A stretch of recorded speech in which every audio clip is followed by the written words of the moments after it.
Bismillahirrahmanirrahim. Apa kabar semuanya? Saya Naimah.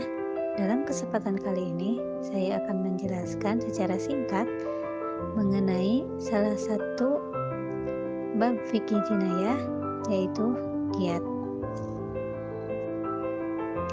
Apa yang dimaksud dengan diat?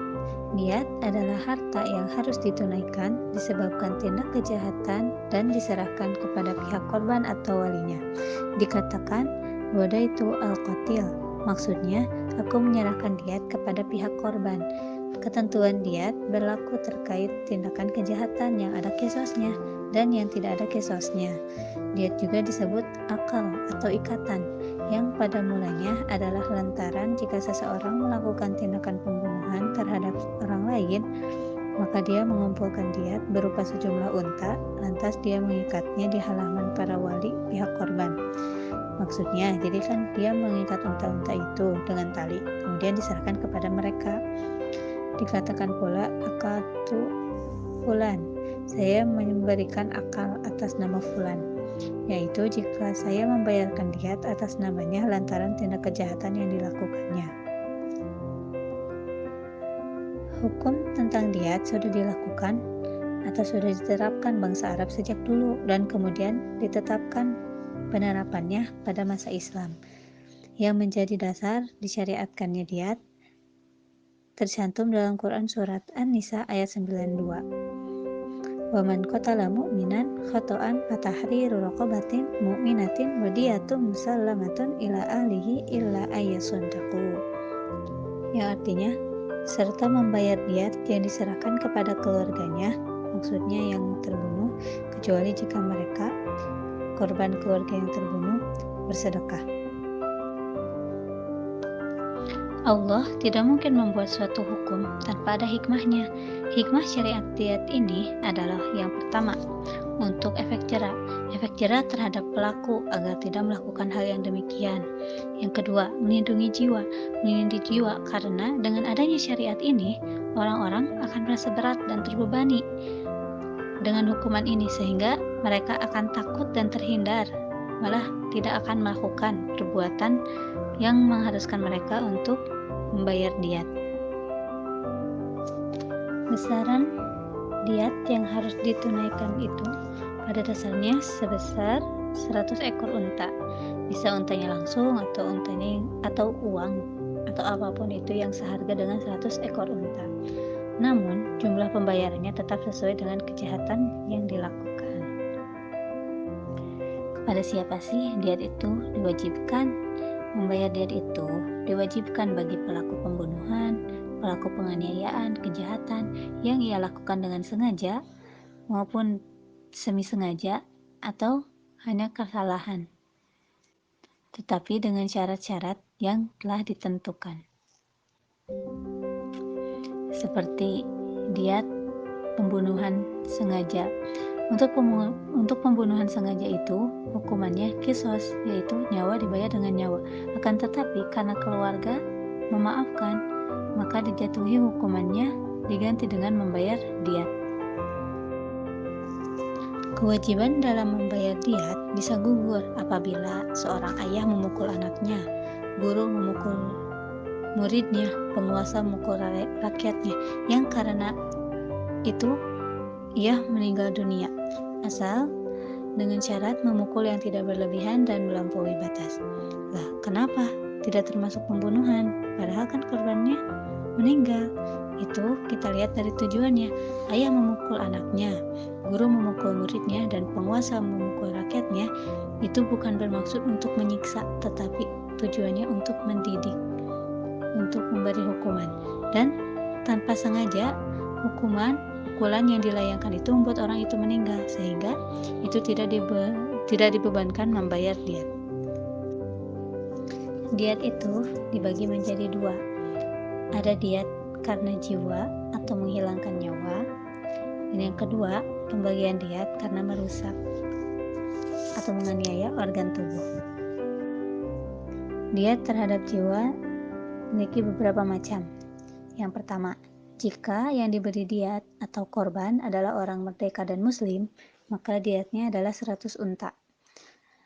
Kedua, jika korbannya adalah wanita muslimah dan merdeka, maka dietnya setengah dari laki-laki.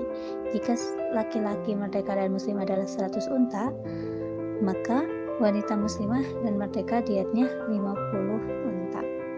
Yang ketiga, ada ahlu dhimmah, Yahudi atau Kristen. Dietnya setengah dari laki-laki muslim dan perempuannya setengah dari diet laki-laki kalangan mereka. Berarti untuk diet ahlu dhimmah, dietnya adalah 50, untuk laki-laki 50 unta dan untuk perempuan 25 unta.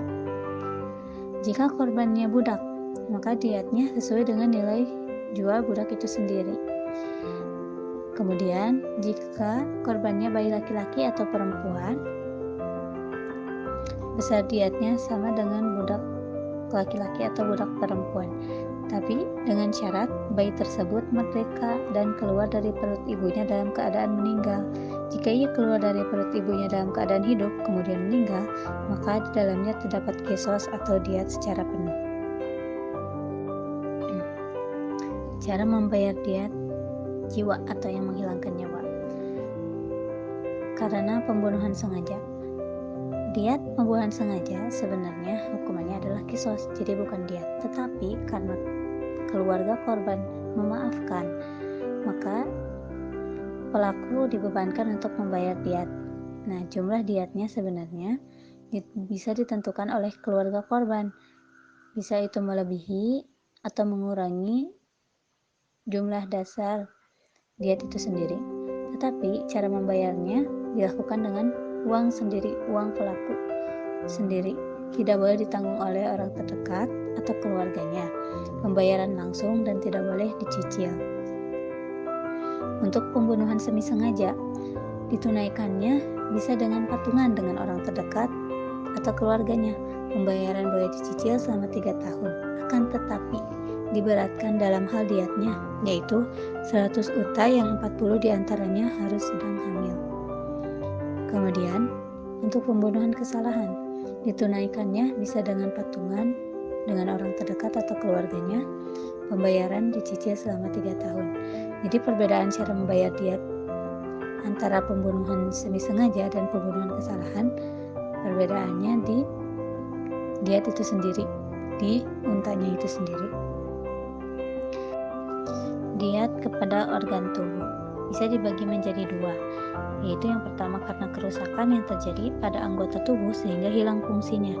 Untuk diat yang kasus ini dibayar dengan penuh, yaitu 100 unta. Dan yang kedua, ada kehilangan anggota tubuh, jadi anggota tubuhnya terlepas dari tubuhnya. Nah, untuk ini diatnya bisa separuh, bisa penuh. Untuk diat yang penuh, yang pertama, hilangnya akal. Yang kedua, hilangnya pendengaran karena kedua telinga dihilangkan. Yang ketiga, hilangnya penglihatan karena kedua mata dirusak. Yang keempat, hilangnya suara karena lidah atau 2 bibir dipotong. Yang kelima, hilangnya daya penciuman karena hidung dipotong. Yang keenam, hilangnya kemampuan melakukan hubungan seksual karena kemaluan laki-laki dipotong atau karena kemaluan wanita diremukkan. Yang ketujuh, hilangnya kemampuan untuk berdiri atau duduk karena tulang punggung diremukkan. Pembayaran diat jika kerusakannya akal dan pendengaran, maka itu termasuk 2 diat, berarti harus dibayar penuh secara 2 kali gitu. Jika kehilangan akal dan juga pendengaran, maka diatnya penuh. Untuk yang akal penuh juga untuk yang telinga, berarti bayarnya 2 kali lipat. Meskipun orang yang menjadi korban masih hidup. Kemudian diat karena kehilangan anggota tubuh bisa dibayar separuh atau penuh. Dibayar separuh jika salah satu dari 2 mata atau salah satu dari 2 telinga, salah satu dari 2 tangan, salah satu dari 2 kaki, salah satu dari 2 bibir, salah satu dari 2 pantat, salah satu dari 2 alis, salah satu dari 2 payudara wanita. Tetapi jika kedua-duanya hilang atau rusak, maka diatnya dibayar penuh. Sama halnya dengan jari. Menurut ulama, 1 jari dihitung 10 ekor unta. Berarti kalau 10 jari sama dengan 100 ekor unta. Kemudian ada pula yang dinamakan dengan diat sijaj. Diat sijaj adalah luka di kepala atau wajah. Sijaj menurut generasi salaf itu ada 10 hukum. 5 hukum diantaranya telah dijelaskan diatnya oleh pembuat syariat, yaitu Allah Subhanahu wa Ta'ala, sedangkan 5 yang lainnya tidak dijelaskan. Hukum kelima sijaj yang diatnya telah dijelaskan oleh pembuat syariat adalah: yang pertama ada mudihah. Mudihah yaitu luka yang membuat tulang terlihat. Diatnya yaitu 5 unta. Rasulullah SAW bersabda, "Fil mawadhihi khamsun minal ibil." Pada mudihah terdapat 5 unta. Yang kedua ada khashimah. Khashimah adalah luka yang meremukan tulang. Diat untuk khashimah adalah 10 unta. Kemudian ada munqilah. Munqilah adalah luka yang memindahkan tulang dari tempat aslinya. Diat ini sebanyak 15 unta. Yang keempat ada ma'mumah. Ma'mumah adalah luka yang menembus kulit otak. Diatnya sepertiga diat, seperti yang disebutkan dalam surat Amr bin Hazm, wa fil ma'mumati thulutsu diat, dan pada ma'mumah terdapat 1/4 diat. Yang kelima ada damighah. Damighah adalah luka yang merobek kulit otak. Luka ini lebih parah daripada ma'munah, namun diatnya sama, yaitu 1/4 diat. 5 hukum lainnya di sijaj yang tidak dijelaskan oleh Allah, yaitu yang pertama ada harisoh. Harisoh adalah luka yang agak merobek kulit dan tidak membuatnya berdarah. Yang kedua ada damiyah. Damiyah disebut luka yang membuat kulit berdarah. Yang ketiga ada badhi'ah, yaitu luka yang membelah kulit. Yang keempat ada mutalahimah. Nah, luka ini lebih parah daripada badhi'ah karena luka ini menembus daging. Yang kelima ada simhaq. Simhaq adalah luka yang nyaris menembus tulang jika tidak ada kulit tipis. Mungkin segitu dulu untuk kesempatan kali ini. Terima kasih atas perhatiannya. Assalamualaikum warahmatullahi wabarakatuh.